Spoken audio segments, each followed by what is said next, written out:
নমস্কার দর্শক বন্ধুরা, সবাইকে শুভ সকাল জানিয়ে আমি আরও একটা ব্লগ তোমাদের সাথে শেয়ার করতে চলেছি। আশা করি যারা যেখান থেকে দেখছো সবাই খুব ভালো আছো, সুস্থ আছো। গরমটা যদিও বা একটু কম রয়েছে, কিন্তু গরমকাল তো গরমকালই।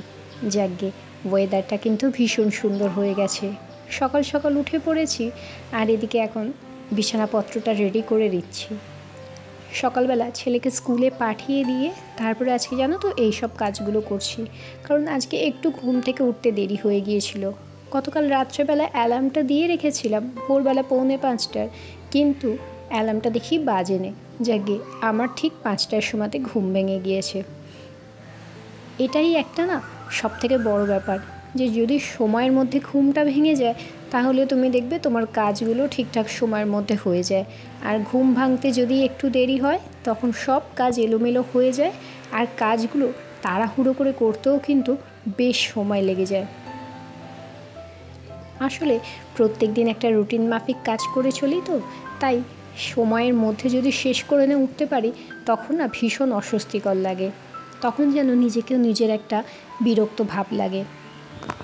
এমনিতেই জানো তো, একার সংসার, তার উপরে ছোট ছেলেকে নিয়ে থাকা, তার উপরে রোগ হোক যাই হোক না কেন, তোমাকে কিন্তু নিজের কাজটা নিজেকে গুছিয়ে করে নিতেই হবে। কারণ কেউ তোমার মুখের সামনে এক গ্লাস জল ধরার মতো থাকবে না। তাই আমি চেষ্টা করি প্রত্যেক দিনের কাজগুলোকে না প্রত্যেক দিন রুটিন মাফিকভাবে করে নেওয়ার জন্য। আর হ্যাঁ, অবশ্যই নিজে যদি ঠিক থাকি তাহলে আমার সংসারটাও ঠিক থাকবে, সাথে আমার স্বামী আর সন্তান দুজনেই ঠিক থাকবে। তাই চেষ্টা করি নিজেকে একদম সুস্থ রাখার জন্য। আর সুস্থ রাখতে গেলে আমি সেই সব কাজগুলো করি যেগুলো আমার মনটা ভালো করে। যেরকম সবথেকে ভালো হলো আমি এই যে ব্লগিং করি। বিশ্বাস করবে না, এটা যদি একদিন তোমাদের সাথে শেয়ার না করি না তাহলে যেন আমার মনে হয় সারাদিন যেন কিছু একটা করিনি। ব্লগিং করতে ভালোবাসি বলেই হয়তো এটাকে একটা নিজের প্যাশন হিসেবে নিয়ে নিয়েছি। আর ওই যে বললাম না, সপ্তাহে একদিন যদি মিস হয়ে যায় না ব্লগিং শেয়ার করাটা, তখন খুব কষ্ট হয় যেন।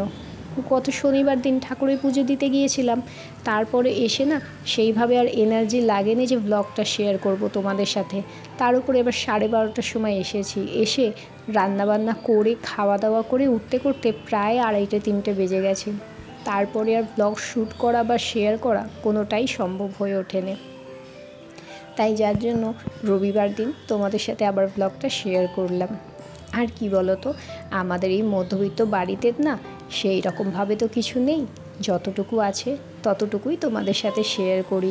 কোনো কিছু এক্সট্রা করে কিনে বা কোনো কিছু এক্সট্রা করে শো অফ করে আমি কোনোভাবেই কিন্তু ব্লগ শেয়ার করি না তোমাদের সাথে। এর আগে যখন আমি ভাড়া বাড়িতে থাকতাম, যারা আমার পুরনো ব্লগ দেখেছো তারাও দেখবে যে সেখানেও আমি কিন্তু আমার ঘরকে ভীষণ সুন্দরভাবে সাজিয়ে রাখতাম।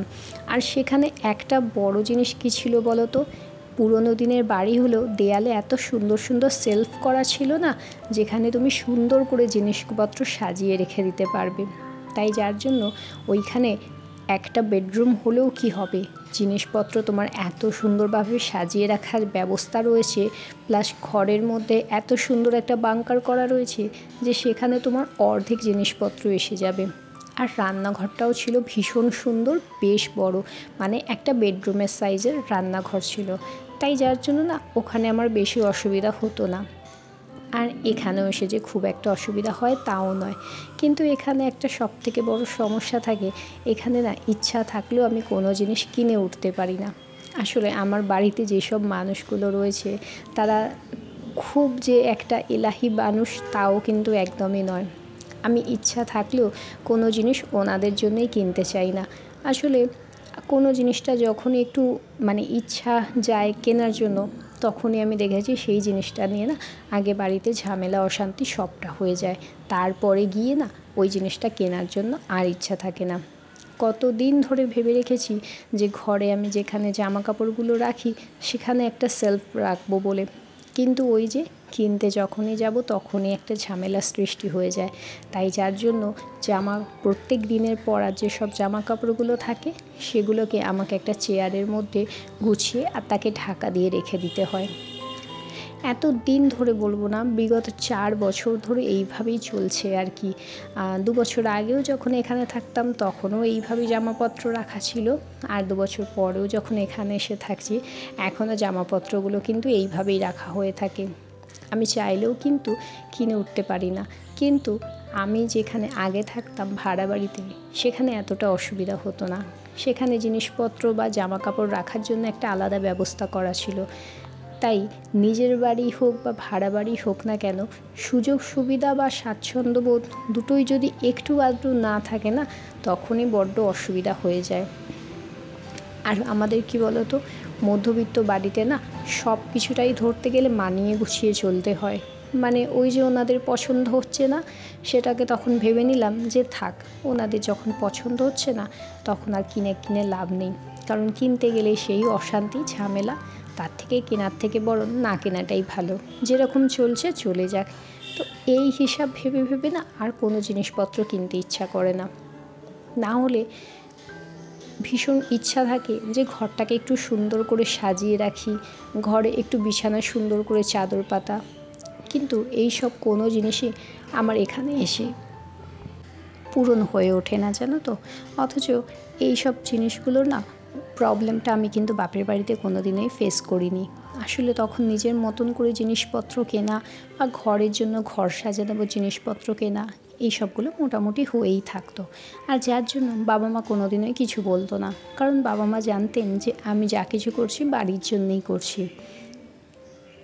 এদিকে দেখো রান্নাবান্না সব কমপ্লিট হয়ে গেছে, আর আজকে জল খাবারটা একটু তাড়াতাড়ি করে বানাতেই হবে।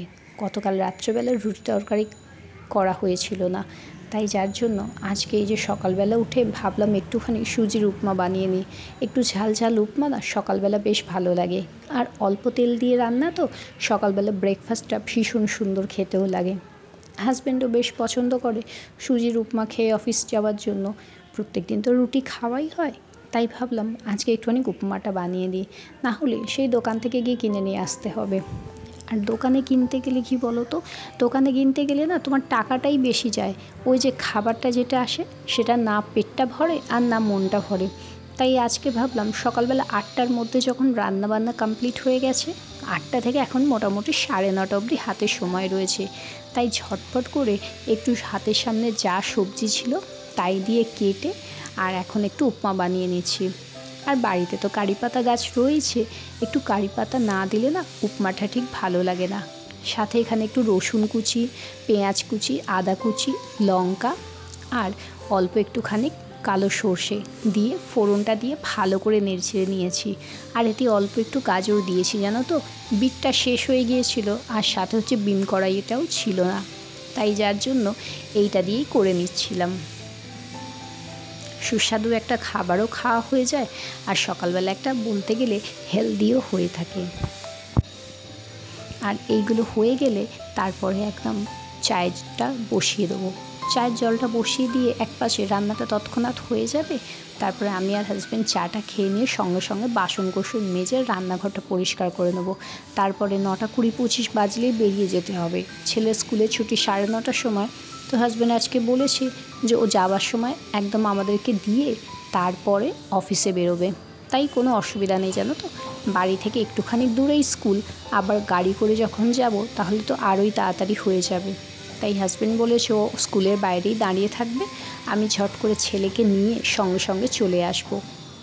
আর এই যে দেখো আমার এখন সুজির উপমা তৈরি হয়ে গেছে। এখানে না গুঁড়ো লঙ্কা কিছু দিইনি, আমি দিয়েছিলাম একটুখানি ব্ল্যাক পেপার সল্ট দিয়েছি, আর 2টো কাঁচা লঙ্কা দিয়েছি, বেশ ঝাল ঝাল লাগছিল আর খুব সুন্দর টেস্টটাও হয়েছিল, খেতে বেশ ভালো লাগে। অথচ এই জিনিসটাই তুমি যখন দোকানে কিনতে যাবে না, এটাই মোটামুটি 40 টাকা বা 50 টাকা নিয়ে নেবে। আর অল্প একটু না নুন দিয়েছি, আর সাথে একটু গরম মশলা দিয়েছি, ধনে গুঁড়ো জিরে গুঁড়ো দিয়েছি, কিন্তু হলুদটা দিইনি। তো দেখো মোটামুটি আমার তো এখানে সকালবেলায় জলখাবারটা কমপ্লিট হয়েই গেছে। ওদিকে হাজব্যান্ডের খাবারগুলোও তাড়াতাড়ি করে তুলে ঠান্ডা করে দিয়েছি, কারণ খাবার নালে খুব তাড়াতাড়ি গরম হয়ে যায়। এত তাড়াতাড়ি খাবার রান্না তো বেশ তাড়াতাড়ি গন্ধ হয়ে যায় বলে খাবারগুলোকে একদম ঠান্ডা করে তারপরে হচ্ছে ওর কন্টেনারগুলোতে ভরে দিয়েছি, দিয়ে ব্যাগে ভরে দেবো। আর তৎক্ষণাৎ হচ্ছে এদিকে এইটা করে নেবো। এটা হয়ে গেলে বললাম চাটা বসিয়ে দেবো, খাওয়া দাওয়া হয়ে যাবে। তো চলো আজকের মতো ভিডিও এখানেই শেষ করছি। ভিডিওটা যদি ভালো লেগে থাকে অবশ্যই লাইক করো, কমেন্ট করো আর চ্যানেলটাকে সাবস্ক্রাইব করে দিও। টাটা বাই বাই, ভালো থেকো সবাই। দেখা হচ্ছে অন্য আরও একটা ভিডিওতে তোমাদের সাথে।